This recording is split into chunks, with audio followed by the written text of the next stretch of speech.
प्रदेश का सबसे पहले कोरोना का हॉटस्पॉट बने कटघोरा के बाद कटघोरा ब्लॉक के ही ACCL के ढेलवाडी क्षेत्र को कंटेनमेंट जोन घोषित कर घेराबंदी की गई है।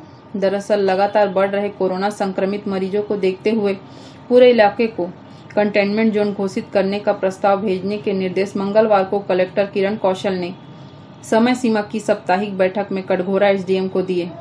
उन्होंने ढेलवाडी को कंटेनमेंट जोन घोषित होने के बाद शासन के दिशा निर्देश और कोविड प्रोटोकॉल के अनुसार सभी जरूरी पाबंदियां लागू करने के निर्देश SDM को दिए।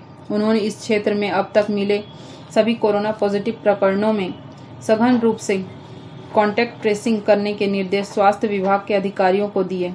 कलेक्टर ने इस क्षेत्र के लोगों की बाहर आवाजाही और बाहर से ढेलवाडी में लोगों का आना पूरी तरह प्रतिबंधित करने के निर्देश दिए। ढेलवाडी में 850 लोगों की जनसंख्या पर अभी तक 140 से अधिक कोरोना पॉजिटिव मरीज मिल चुके हैं। पिछले एक सप्ताह से रोज की जा रही जांच के आधार पर कोरोना संक्रमितों के मिलने की दर लगभग 33% है। ऐसे में क्षेत्र से कोरोना का संक्रमण अन्य स्थानों पर फैलने की आशंका को देखते हुए कलेक्टर ने यह निर्देश दिए हैं। ढेलवाडी कम से कम 40 दिनों के लिए कंटेनमेंट जोन घोषित हुआ है और स्थिति को देखते हुए कंटेनमेंट की अवधि बढ़ाने पर विचार किया जाएगा। इस दौरान प्रभावित इलाके के सभी रहवासियों का 100% कोरोना परीक्षण कराया जाएगा। क्षेत्र के सिंघाली भूमिगत खदान में काम करने जाने वाले लोगों की आवाजाही भी पूरी तरह बंद रहेगी। देखिए, जैसे ही हमको सघन सर्वेक्षण के बाद पता चला कि वहाँ पे काफ़ी केसेस आ रहे हैं, तो हमने उसको कंटेनमेंट जोन डिक्लेयर कर दिया है। वहाँ पे जितने भी कंटेनमेंट जोन के जितने भी निर्देश और जितने भी प्रोटोकॉल्स रहता है, सब वहाँ पे हम लोग फॉलो करवा रहे हैं।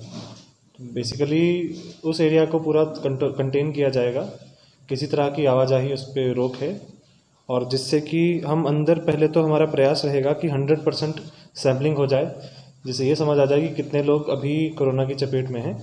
उन जितने भी लोग अब आज की स्थिति में कोरोना का टेस्ट पॉजिटिव आया है, उनको मेडिसिन किट्स वगैरह डिस्ट्रीब्यूट हो गए हैं और पूरी उनमें सर्विलेंस चल रहा है। तो पूरी प्रशासन की टीम लगी हुई है कि हम पहले तो ये पता कर लेंगे कितने लोग वहाँ पे कोरोना से प्रभावित हैं। बिल्कुल ACCL से भी हमारी बिल्कुल बात चल रही है, और क्योंकि वो कर्मचारी मैक्सिमम वहाँ से माइंस में जाते हैं, तो हमने उनसे यही बात की है कि जितने भी अभी सबसे पहली प्रायोरिटी हमारी है कि ह्यूमन हेल्थ, ठीक है, कि कोरोना के कारण हम नहीं चाहते कि कोई भी सीरियस प्रॉब्लम आए, तो पहली प्रायोरिटी रहेगी हेल्थ। और जैसे ही जो जो चीज़ हमको रिक्वायर्ड होगा वैसे ही इसमें आगे बढ़ेंगे। कि वो माइंस को बंद करना, माइंस को खोलना हमारा निर्णय नहीं है, वो ACCL का अपना निर्णय है। हमारा कार्य यही रहेगा कि किसी भी तरह की आवाजाही पे रोक रहे और मिनिमम मूवमेंट हो। बिल्कुल केवल इमरजेंसी सुविधा, मेडिकल इमरजेंसी को छोड़कर किसी भी तरह की अन्य मूवमेंट ना हो। मीडिया फॉर सपोर्ट के लिए बाकी मोंगरा से मनहरण साहू की रिपोर्ट।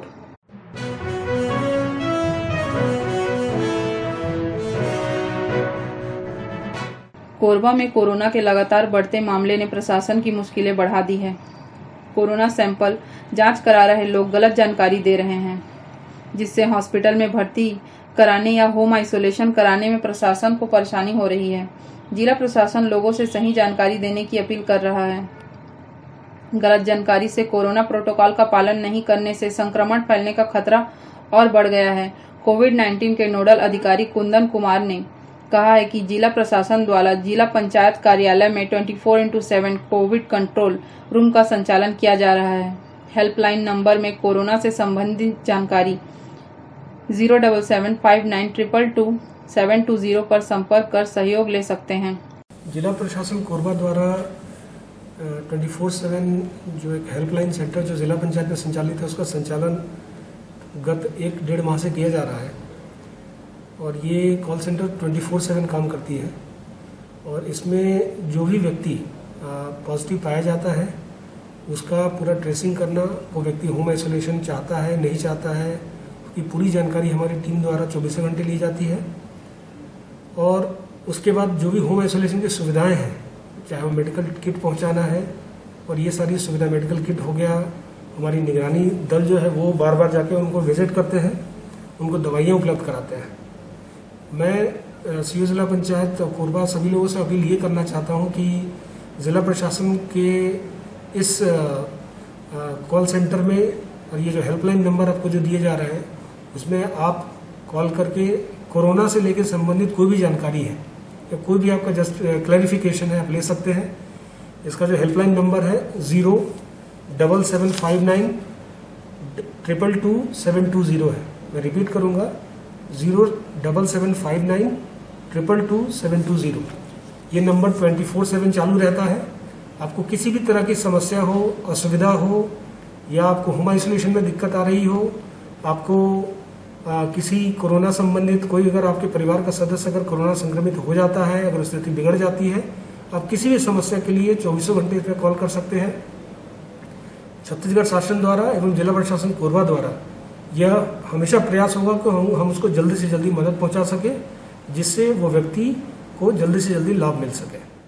मीडिया फॉर सपोर्ट के लिए राम कुमार की रिपोर्ट।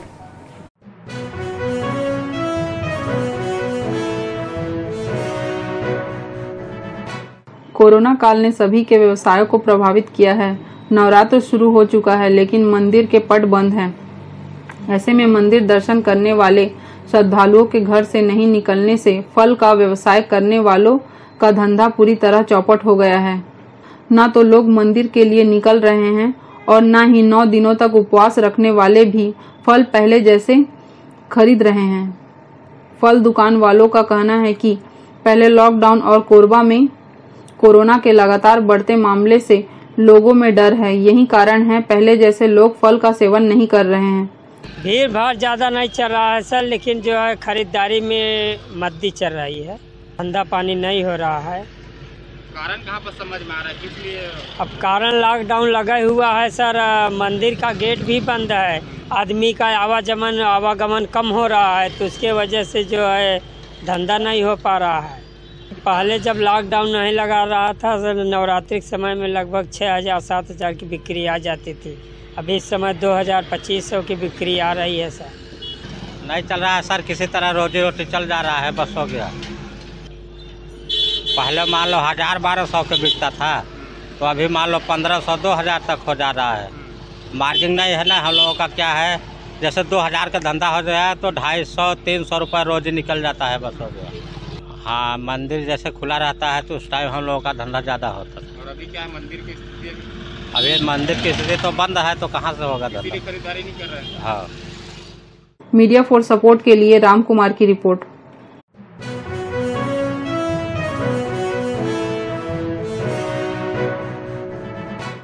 बिजली की समस्या को लेकर विद्युत वितरण विभाग द्वारा जारी किया गया मोर बिजली ऐप से परेशानी तो दूर नहीं हो रही है, बल्कि आए दिन बिजली विभाग के दफ्तरों में बिजली बिल सुधरवाने बड़ी संख्या में उपभोक्ताओं की भीड़ लग रही है। इधर विद्युत विभाग के अधिकारी का कहना है उपभोक्ताओं के सुविधा के लिए मोर बिजली ऐप लॉन्च किया गया है। इसमें आपके बिजली बिल से जुड़ी सभी समस्याओं का निराकरण करने का प्रयास किया जा रहा है।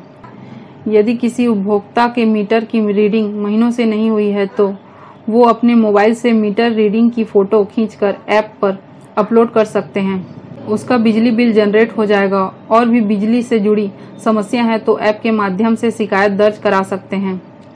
लेट लतीफी भारी बिल से बचने हर महीने की 30 तक बिजली बिल न मिले तो खुद इस ऐप का उपयोग करते हुए जागरूकता का परिचय दें। इससे उपभोक्ताओं को भी सहूलियत होगी और भारी बिल पटाने की समस्या भी नहीं होगी। कि आप बोल रहे हैं बिल्कुल सही है कि हमारे यहाँ रीडिंग में भी कुछ समस्याएं हैं, परंतु रीडिंग में समस्या होने के साथ साथ उपभोक्ता भी यहाँ पे जागरूक नहीं है और उनके मन में थोड़ा सा बिजली बिल नहीं पटाने की भी मंशा रहती है। जैसे कि सपोज कीजिए आज के डेट में आपने देखा है, अभी कुछ दिन पहले ही सीएम साहब ने मोर बिजली ऐप का चालू किया है। इसका मतलब हम घर से बैठ के ही बिजली ऑफिस का काम कर सकते हैं। मान लीजिए मैं कोई व्यक्ति हूँ, मेरे यहाँ कोई रीडिंग लेने के लिए नहीं आया, तो हम खुद उस मीटर के रीडिंग को देख के उस मोबाइल ऐप से हम भेज दें ताकि ऑटोमेटिक बिल आ जाएगा।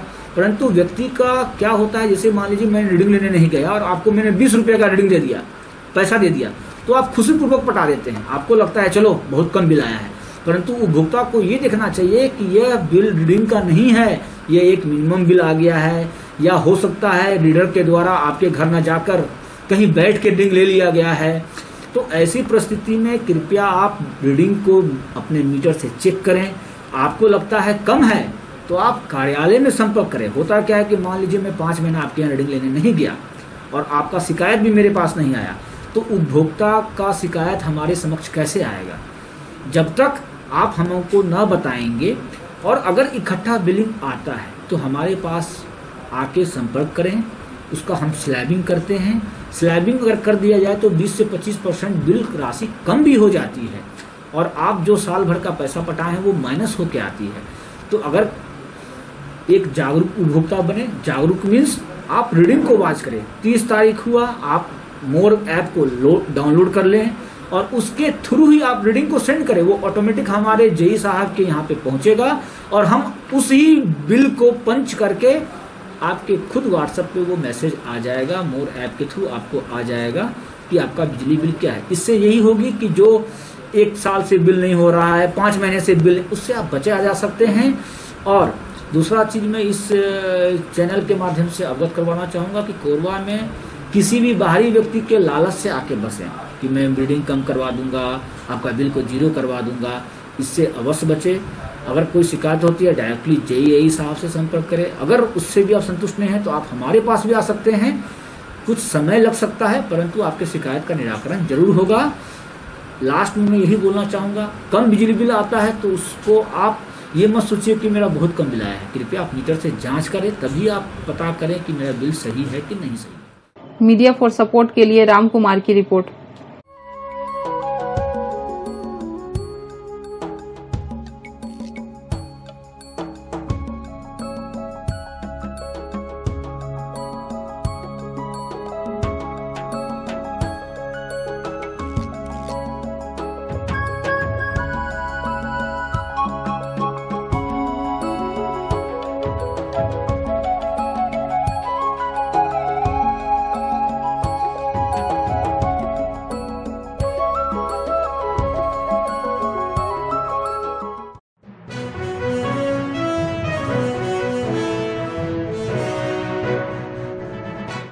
तीन दिन पहले उरगा थाना क्षेत्र के नवलपुर रेलवे क्रॉसिंग गेट में गेट कीपर की हत्या की घटना के बाद रेल कर्मचारियों ने ड्यूटी पर तैनात कर्मचारियों की सुरक्षा देने को लेकर रेल कर्मचारी संघ ने ARM को ज्ञापन सौंपकर मांग की है।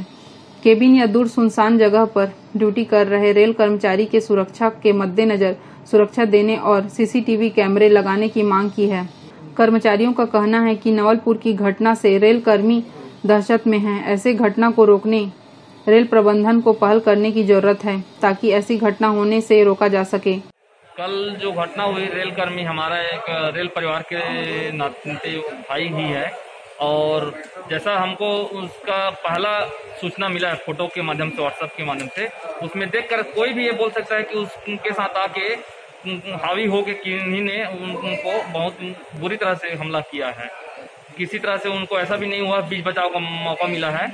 और वो सब देखते हुए हम लोग आपस में कर्मचारी ने एक दूसरे को तुरंत ARM साहब के ऑफिस में बुला के उसके लिए एक ज्ञापन सौंपा कि रेल कर्मी उनके परिवार के लिए और मृतात्मा के न्याय के लिए एक ज्ञापन दिए। प्लस हमारे जो कर्मचारी भाई हैं जो सेक्शन में काम करते हैं, जो इस तरह से लेवल क्रॉसिंग है, जहाँ बीच में अगल बगल में कोई और सुरक्षा नहीं है, उन सब जगह पे CCTV कैमरे का सुविधा प्रोवाइड करें जिससे आगे इस तरह की घटना हो उसका एक सुरक्षा के रूप में हमें कुछ रिकॉर्ड मिल सके और कोई घटना इस तरह से अंजाम ना हो पाए। इसके लिए भी हमने प्रशासन को एक मेमोरेंडम के माध्यम से रिक्वेस्ट किया है कि ऐसा सुरक्षा व्यवस्था दी जाए कि ऐसा घटना ना हो पाए।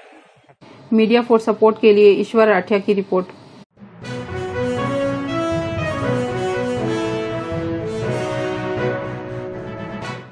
कोरबा में कोरोना के बढ़ते संक्रमण को देखते हुए सर्वमंगला मंदिर में शारदीय नवरात्र में मंदिर में प्रवेश श्रद्धालुओं के लिए पूर्ण रूप से प्रतिबंधित किया गया।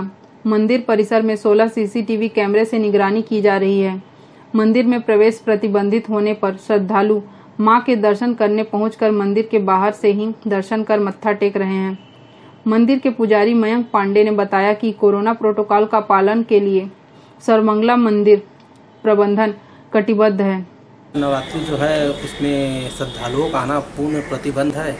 तो इस बार जो अभी तक के गार्ड हमारे हैं वो 10 है जेंट्स लेडीज़, और सीसी कैमरा मंदिर में 16 लगे हुए हैं। देखिए, इससे पहले ही पूरे पेपरों में दे दिया गया है, व्हाट्सएप के जरिए भी सभी को सूचना दे दिया गया है। हाँ, बैनर पोस्टर भी लगा दिए गए हैं कि इस बार 9 दिन जो है वो मंदिर पूर्णतः बंद रहेगा, यहाँ श्रद्धालुओं का आना पूर्णतः प्रतिबंध रहेगा। तो पहले से इसका सूचना दे दिया गया है। हम आपको बता दें, नवरात्र के 9 दिन माता के अलग अलग रूप की पूजा आरती मंदिर के पुजारी कर रहे हैं। मीडिया फॉर सपोर्ट के लिए ईश्वर राठिया की रिपोर्ट।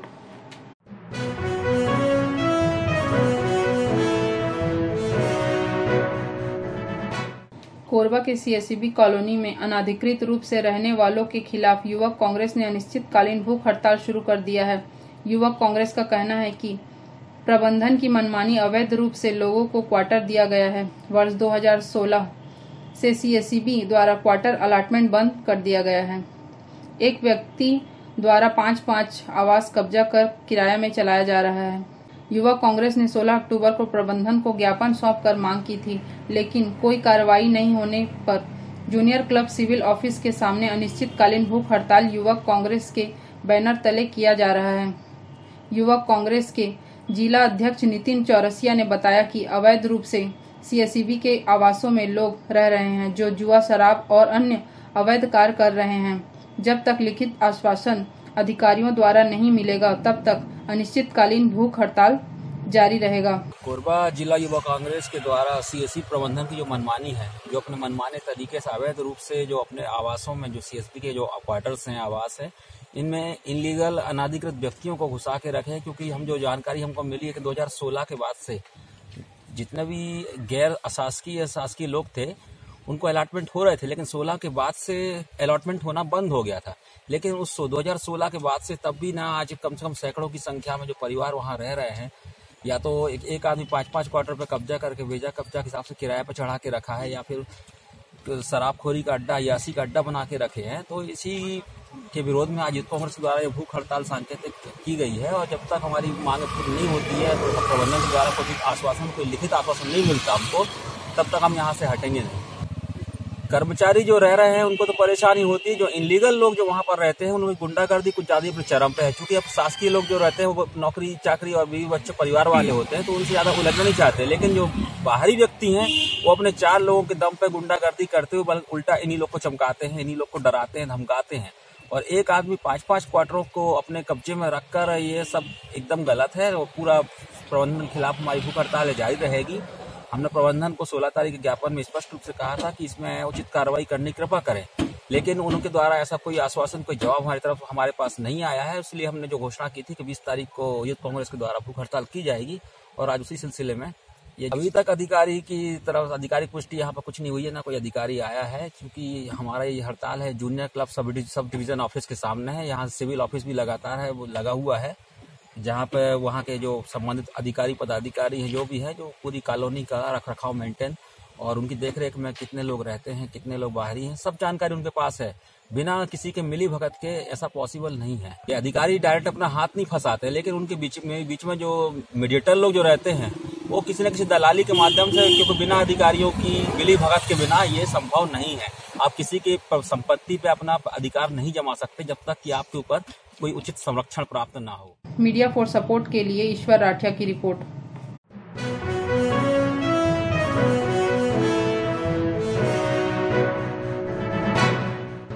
कोरबा में साउथ ईस्टर्न सेंट्रल रेलवे मजदूर कांग्रेस ने रेल मंत्री को पत्र लिखकर जल्द रेल कर्मियों को दशहरा में हर साल दिए जाने वाले बोनस की मांग की है।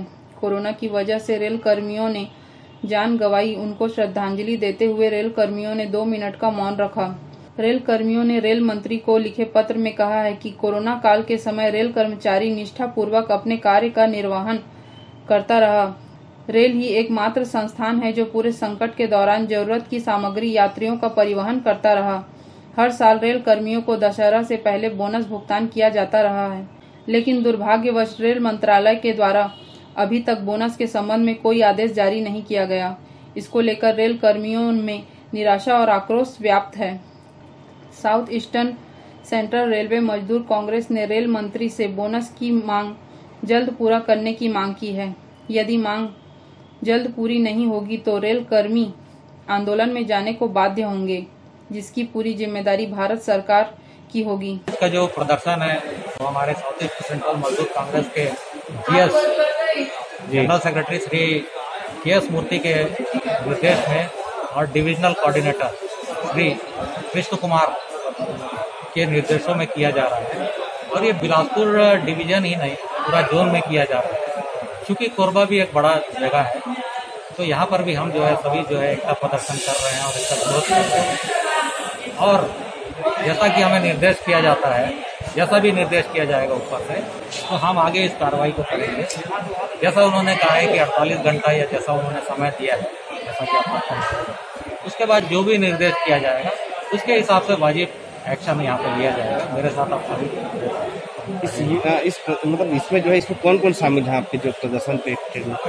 देखिए, हमारे प्रदर्शन में आप जैसे देख रहे हैं NFIR मुख्यतः है, AIRF भी अपने वो कर रहे हैं और बाकी जो संगठन है यहाँ पे जैसे गार्ड काउंसिल के प्रेसिडेंट है ये बिलासपुर डिवीजन के, ये है SC/ST एसोसिएशन वो है और स्टेशन मास्टर एसोसिएशन और ट्रैकमैन एसोसिएशन, जितने भी आप इसमें। ये बोनस की मांग होती है, कितना बोनस मिलता है आप लोग को? बोनस देखिए, एक जो है सरकार के द्वारा जो मिनिमम किया जाता है वो पिछले साल मेरे ख्याल से 7 हज़ार, उसके ऊपर में कैलकुलेट किया जाता है। वो मिनिमम हमको लगभग 17,000 कुछ मिलता है, 17,900।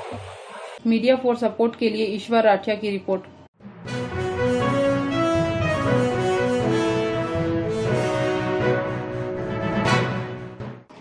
कोरबा में वृद्ध महिला की हत्या का खुलासा, पड़ोसी निकला हत्यारा। कोरबा में 15-16 अक्टूबर की दरमियानी रात महाराणा प्रताप नगर स्थित मकान में रहने वाली वृद्ध महिला सुमित्रा बाई महंत की अज्ञात आरोपियों द्वारा सिर व चेहरे पर हमला कर हत्या कर दिया गया। मामले को पुलिस ने जांच कर सुलझा लिया है। एएसपी कीर्तन राठौर ने बताया कि घटना की रिपोर्ट रामपुर चौकी में प्रार्थी बुधवार दास महंत के द्वारा दर्ज कराने के बाद मामले की गंभीरता व संवेदनशीलता को देखते हुए पुलिस अधीक्षक अभिषेक मीणा के द्वारा मार्गदर्शन देकर अतिरिक्त पुलिस अधीक्षक कीर्तन राठौर के पर्यवेक्षण में नगर पुलिस अधीक्षक राहुल देव शर्मा के नेतृत्व में टीम गठित कर जल्द से जल्द आरोपी को पकड़ने व मामले का खुलासा करने के निर्देश दिए गए थे। हत्या की इस घटना में घटना स्थल को देखकर ही प्रथम दृष्टया यह स्पष्ट था कि घटना को कोई जान पहचान का व्यक्ति या कोई करीब का व्यक्ति ही अंजाम दिया होगा। पुलिस टीम ने विवेचना के दौरान फॉरेंसिक टीम व डॉग स्क्वाड की मदद लेते हुए साक्ष्यों का संकलन करना शुरू किया। विवेचना के दौरान आसपास के अपेक्षित उपयोग के सीसीटीवी कैमरे नहीं मिलने से प्रारंभिक तौर पर जांच में परेशानियों का सामना पुलिस टीम को करना पड़ा। टीम के द्वारा साइबर सेल के सहयोग से व मुखबिर तंत्र की मदद से मृतिका सुमित्रा बाई महंत के पड़ोसी बालन मद्रासी, जो घटना की रात से ही फरार हो गया था, की प्रत्येक गतिविधियों पर गोपनीय रूप से नजर रखी गई। शिशु पालन जी उर्फ बालन के विरुद्ध पर्याप्त साक्ष्य मिलने के बाद हिरासत में लेकर पूछताछ किए जाने पर आरोपी ने अपना अपराध स्वीकार कर लिया। उसने बताया कि सुमित्रा बाई से इसने 8,000 रुपए बतौर उधारी लिए थे, जिसे वापस करने के लिए सुमित्रा बाई बार बार बोल रही थी और बहुत गालियां भी देती थी। सुमित्रा बाई की आदत ऐसी थी कि कोई भी आरोपी के घर आता जाता था व घर में साथ में खाना पीना खाता था तो वह हमेशा भद्दी भद्दी गालियां बकती थी। कहती थी कि यहाँ पड़ोस में रहना है तो शराब पीना नहीं चलेगा। घटना दिनांक को भी आरोपी शिशु पालन उर्फ बालन अपने घर में शराब पी रहा था। तब भी मृतिका गाली गलौज कर रही थी, मेरा पैसा वापस कर बोल रही थी। इसी बात से नाराज होकर आरोपी शिशु पालन जी उर्फ बालन मौका देखकर देर रात सुमित्रा बाई के घर में घुसकर लोढ़ा प्रेशर कुकर से ढक्कन से हमला कर सुमित्रा बाई की हत्या कर दिया। हत्या के बाद मृतिका के गले में पहने सोने की माला को भी निकाल लिया था। आरोपी शिशु पालन उर्फ बालन के निशानदेही पर घटना में प्रयुक्त आला जरब व सोने की माला, घटना के समय पहने कपड़े जिसमें खून के दाग लगे हुए को भी आरोपी के कब्जे से बरामद कर लिया गया। रामपुर चौकी क्षेत्र अंतर्गत महाराणा प्रताप नगर में 15 अक्टूबर और 16 अक्टूबर के दरमियानी रात को वहां के जो निवासी श्रीमती सुमित्रा महंत हैं, जो लगभग 63 वर्षीय हैं, उनके एक अज्ञात व्यक्ति के द्वारा हत्या कर दी गई थी, जिसकी सूचना मिलने पर तत्काल अपना पुलिस टीम रामपुर चौकी प्रभारी, थाना प्रभारी कोतवाली, CSP कोरबा उपस्थित हुए थे। उपस्थित होकर के घटना स्थल का लगातार निरीक्षण करके आसपास जो भी साक्ष्य है उसको संकलित किया गया। इसके साथ ही साथ अपना जो FSL टीम है और जो डॉग स्क्वाड है उसका मदद लिया गया। प्रकरण चूँकि शुरू में पूर्णतः ब्लाइंड था, इसलिए लगातार टीम आदरणीय SP सर के मार्गदर्शन में विशेष टीम बना करके CSP कोरबा द्वारा लगातार कार्य किया जा रहा था।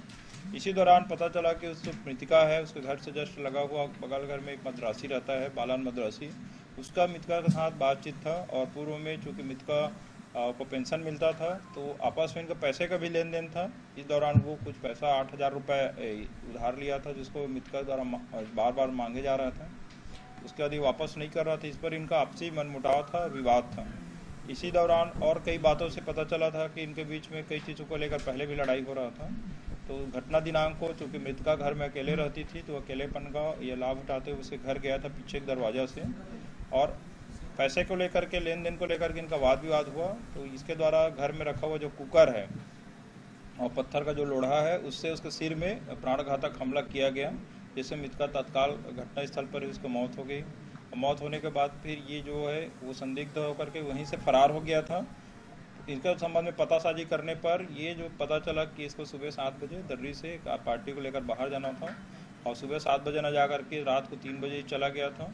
इस प्रकार प्रथम दृष्टया ये संदिग्ध हुआ मिला। इस बात लगातार इस संबंध में इसकी पतासाजी की गई तो पता चला, इसे फिर बुला करके पूछताछ करने पर इसने पैसे के लेन देन पर, इसके अलावा जो मृतिका है उसके द्वारा कई बार इसको कुछ अलग अलग चीज़ों को लेकर टोकना या गाली गलौज किया जाता था, जिससे आक्रोशित होकर ये रह रहा था।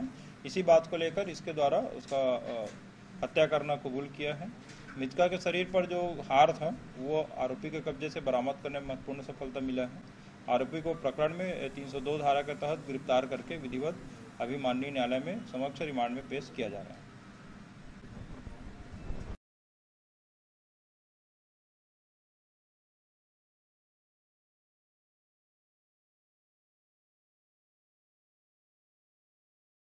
आरोपी को हत्या के मामले में गिरफ्तार कर न्यायालय में पेश कर रिमांड में जेल भेज दिया गया है।